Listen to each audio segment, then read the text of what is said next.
परिचय। रवीना को रात में आकाश में चमकते तारे देखना बहुत अच्छा लगता है। आज उसने एक ऐसा तारा देखा जो चमक नहीं रहा था। वह सोचने लगी कि क्या यह कोई खास तारा है। उसने अपनी मां से पूछा। मां ने बताया कि वह कोई तारा नहीं बल्कि एक ग्रह है। अब रवीना तारे और ग्रह के बीच अंतर जानना चाहती है। इस पाठ में आप अंतरिक्ष में मौजूद चीजों के बारे में जानेंगे। आओ सीखें। अंतरिक्ष के बारे में बताना। एस्ट्रोनॉमर यानी खगोलविद के बारे में बताना। सौर प्रणाली के बारे में बताना। प्राकृतिक सैटेलाइट यानी उपग्रह के बारे में बताना। रोटेशन यानी घुमाव और परिक्रमा के बीच अंतर करना। पृथ्वी के वायुमंडल का महत्व बताना। अंतरिक्ष की खोज। हम आकाश में जिस सूरज, चांद और तारों को देखते हैं वे सभी अंतरिक्ष में स्थित हैं। हम जिस पृथ्वी पर रहते हैं वह भी अंतरिक्ष में ही है। चाहे धूल के छोटे छोटे कण हो या बड़े बड़े ग्रह, सभी कुछ अंतरिक्ष में मौजूद हैं। भारतीय एस्ट्रोनॉमर या खगोलविद। खगोलविद वह व्यक्ति होता है जो तारों और ग्रहों का अध्ययन करता है। वह अपने अध्ययन के लिए टेलीस्कोप का प्रयोग करता है। भास्कराचार्य, आर्यभट्ट और जयंत विष्णु नरलीकर कुछ जाने माने भारतीय खगोलविद हैं। सौरमंडल। हम सौरमंडल में रहते हैं। सौरमंडल सूर्य और इसके 8 ग्रहों का परिवार है। सौरमंडल में सूर्य बीच में होता है और 8 ग्रह इसके चारों तरफ घूमते हैं।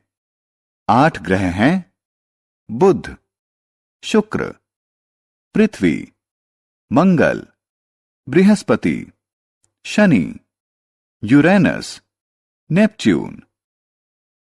सूर्य। सूर्य सौरमंडल का मुखिया है।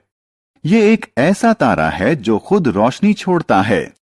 पृथ्वी पर जीवन के लिए सूरज की रोशनी बहुत महत्वपूर्ण है। बिना सूर्य के प्रकाश के पृथ्वी बहुत ठंडी हो जाती है और यहां जीवन पनप नहीं पाता। चंद्रमा।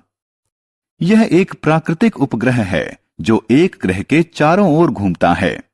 यह प्राकृतिक है और इसे इंसान ने नहीं बनाया है। चंद्रमा पृथ्वी का प्राकृतिक उपग्रह है। यह पृथ्वी के चारों ओर घूमता है। पृथ्वी के अलावा मंगल, बृहस्पति, शनि, यूरेनस और नेपच्यून ऐसे अन्य ग्रह हैं जिनके अपने चंद्रमा हैं। पृथ्वी का केवल एक चंद्रमा है जबकि अन्य ग्रहों के एक से ज्यादा चंद्रमा हैं। जुपिटर और शनि के लगभग 60 चंद्रमा हैं। चंद्रमा पर जीवन। हालांकि चंद्रमा पृथ्वी का प्राकृतिक उपग्रह है लेकिन यह पृथ्वी से बहुत अलग है। वहां हवा, पानी या भोजन नहीं है, इसलिए चांद पर जीवन संभव नहीं है। चंद्रमा पर लैंडिंग। हालांकि चंद्रमा पर जीवन संभव नहीं है लेकिन यह वैज्ञानिकों को आकर्षित करता रहता है।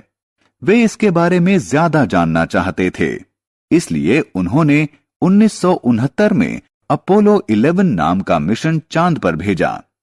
नील आर्मस्ट्रॉन्ग इस मिशन का एक हिस्सा थे। 20 जुलाई 1969 को चांद पर कदम रखने वाले वे पहले व्यक्ति थे। उन्होंने चांद पर कई प्रयोग किए और चट्टानों और मिट्टी के नमूने अपने साथ ले आए। तारे।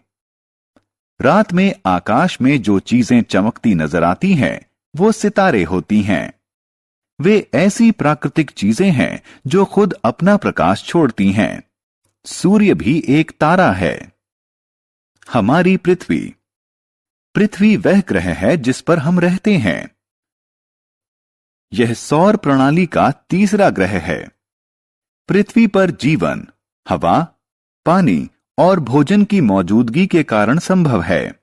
यहां के तापमान के कारण भी यहां जीवन संभव है। पृथ्वी की गतिविधि। पृथ्वी दो तरह की गतिविधि दिखाती है। अपनी धुरी पर पृथ्वी का घूमना घुमाव कहलाता है। पृथ्वी 24 घंटे में घुमाव पूरा कर लेती है। पृथ्वी के इस घुमाव के कारण ही दिन और रात होते हैं। पृथ्वी का जो हिस्सा सूर्य के सामने होता है वहां दिन होता है। पृथ्वी का जो हिस्सा सूर्य से परे होता है वहां रात होती है। सूर्य के इर्द गिर्द पृथ्वी की गतिविधि को परिक्रमा कहा जाता है। पृथ्वी एक साल में एक परिक्रमा पूरी करती है। इससे पृथ्वी पर मौसम बदलते हैं। वायुमंडल। पृथ्वी पर मौजूद हवा से इसका वायुमंडल बनता है। नाइट्रोजन, ऑक्सीजन और कार्बन डाइऑक्साइड पृथ्वी के वायुमंडल में मौजूद महत्वपूर्ण गैसें हैं। पृथ्वी का वायुमंडल कई परतों से मिलकर बना है। ओजोन परत हमें सूर्य की नुकसानदायक किरणों से बचाती है। पृथ्वी का वायुमंडल उस पर एक ऐसा तापमान बनाए रखता है जिससे पृथ्वी पर जीवन संभव हो पाता है। हमने क्या चर्चा की?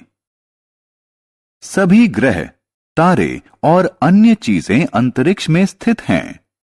सूर्य और इसके 8 ग्रहों से सौर मंडल का निर्माण होता है। चंद्रमा पृथ्वी का प्राकृतिक उपग्रह है। चंद्रमा पर जीवन नहीं है। नील आर्मस्ट्रॉन्ग चंद्रमा पर उतरने वाले पहले इंसान थे। सितारे ऐसी प्राकृतिक चीजें हैं जो अपना प्रकाश छोड़ती हैं। पृथ्वी के अपनी धुरी पर घूमने के कारण दिन और रात होते हैं। पृथ्वी द्वारा सूर्य की परिक्रमा करने से मौसम बनते हैं।